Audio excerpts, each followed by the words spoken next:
I'm Brieonna Bassette. I'm a junior at Williamstown Middle High School. I am here today to change your mindset about letting students create their own learning pathways. I know some teachers like to be in control of the school's environment and the curriculum and also class time we have to work on projects such as homework or tests or even, grades. But I know how hard pathway students work because at WMHS, we are in control of our own paths or part of the day. For an example, we have 7 classes per day and they're usually about 15 minutes long. For me, I have 3 study halls. For my study halls, I usually take 2 classes to do my pathways, and then I have a class to work on my homework and other stuff for other classes. My pathway is early childhood development. I know some people at my school don't really have the mindset of what we have for a pathway. Even our principal is still trying to understand what pathways is all about. For an example, I'll tell you what he said. We wrote it down.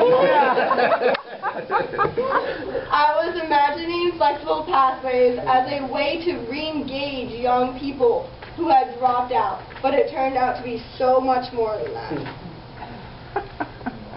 Ever since the 9th grade, I have built my own learning path. I actively searched through career goals. The goals I searched were criminal psychology, hairdressing, medicine, and this year early childhood development. So behind research, reading, writing, and observing, I was able to go down to the elementary school to help preschool. And I'm also very lucky to be in middle school and I get to teach 6th grade math every other Friday. My 6th grade math teacher or mentor is Mr. Kuhn. This class is filled with students who had a low math average and also were not cooperating with the teachers. Also, they're kind of struggling working with the teacher, Mr. Kuhn. So we thought it would be a cool idea for having a student like myself go in and help teach a math class. Most classes I teach were fractions and all that kind of stuff like proportions. And then my preschool, my mentor was Ashley McCormick. It's just a regular old preschool. And we really focus on, like, Desiree and I both go down to focus on technology because we really like getting the young students engaged in technology.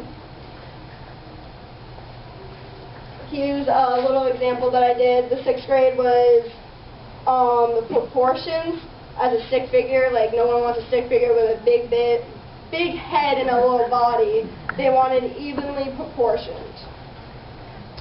I also had to create lessons that not only included child psychology, but I also had to consider my school's graduate standards, which we call habits and traits, and also the daily content standards, which we call learning intentions.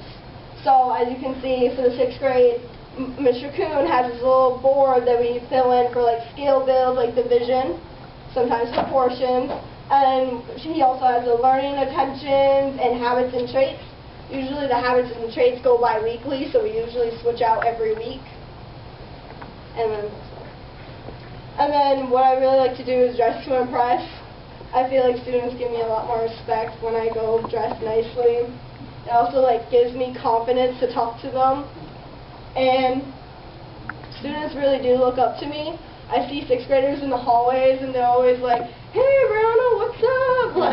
They really look up to me. And then a lot of 6th graders and middle schoolers come up to me and ask for math help. So even though it's just teaching 6th grade, I'm also helping 8th graders and 7th graders and 6th graders because they know I'm in their hallways almost every morning, and it's nice.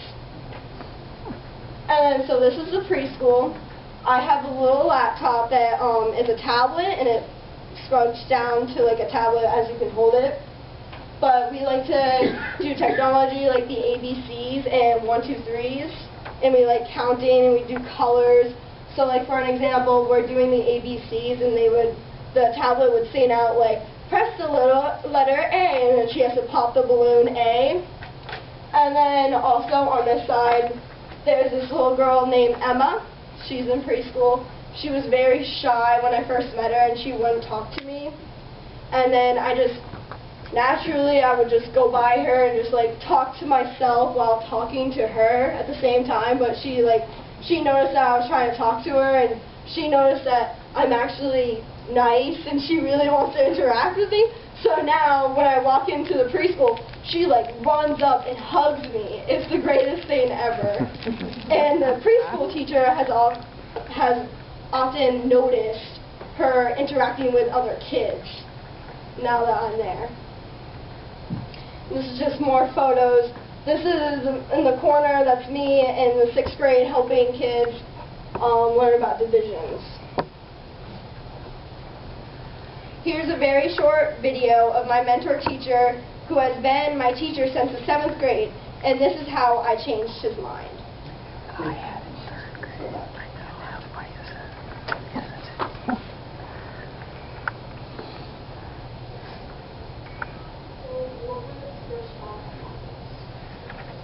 So that's a good question. When Pathways came out, I was introduced to it by Ms. Rominger and with the rest of the faculty, and I was under the impression that Pathways was kind of an alternative way to earn credits for high school. And what that meant to me initially was that if you were struggling, you could earn credits aside from having to, so a class you weren't able to do in the mainstream, you might be able to do as a in a Pathways program. But and that was kind of when Brieonna approached me about that she was doing Pathways. I was kind of a little surprised at first, because I was like, well, I'm surprised that Brieonna's in Pathways. But then I realized that Pathways was so much more than just for students that weren't meeting a standard. In Brieonna's case, she was exceeding a standard. She was trying to earn extra credits, or going above and beyond, or doing an independent study on a course we don't really offer. She's interested in teaching, and we don't have an intro to teaching class in high school, but she was able to work in this environment and kind of get her feet wet.